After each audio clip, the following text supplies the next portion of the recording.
Kuna hatari kubwa ambayo imejificha ndani ya mafuta ya alizeti ambayo hawapendi uifahamu. Lakini mimi baada ya kuigundua nikaacha kuyatumia na nikaanza kutumia mafuta mengine. Katika video hii nitakuelekeza changamoto hayo mafuta ya alizeti na mbadala wake ambao ni practical, unaweza ukaanza kutumia kuanzia leo. Mimi naitwa Dr. Yusuf Filemoni, ni MD, lakini pia ni health lifestyle coach. Mafuta ni muhimu sana kwa ajili ya maisha ya binadamu. Bila mafuta kwa kweli hakuna uhai, kwa sababu mafuta ndiyo ambayo yanatengeneza cell membrane, utando ambao unazunguka kila seli ya mwili. Kwa seli zote mwili mzima una seli zaidi ya trilioni 75 mpaka 100, nyingi sana. Na kila seli inahitaji cell membrane, ambao mojawapo ya composition ya cell membrane ni mafuta. Kuna utando fulani wa mafuta ambao unasaidia seli iweze kufanya mawasiliano, iweze kufanya shughuli zake. Kwa hiyo utaona bila kuwa na mafuta ya kutosha mwilini hakuna uhai. Kwa maana yake ni kwamba tunahitaji mafuta ili maisha yetu yaweze kwenda. Lakini tunahitaji mafuta ambayo ni safi, mafuta ambayo ni mazuri, ambayo yataruhusu umeme wa seli au mawasiliano ya seli za mwili yafanyike vizuri.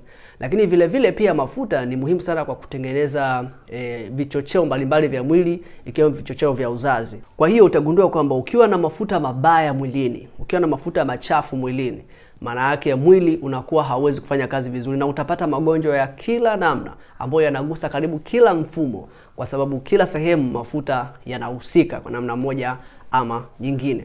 Na mafuta haya ambayo huwa tunayatumia sana siku hizi, haya mafuta kama alizeti. Nimetoa alizeti kama mfano kwa sababu ndio common zaidi tunayotumia, lakini kuna mafuta mengine ambayo yanafanana hayo, kama mafuta ya pamba, mafuta ya mahindi inaitwa corn oil, mafuta ya soya, soy oil.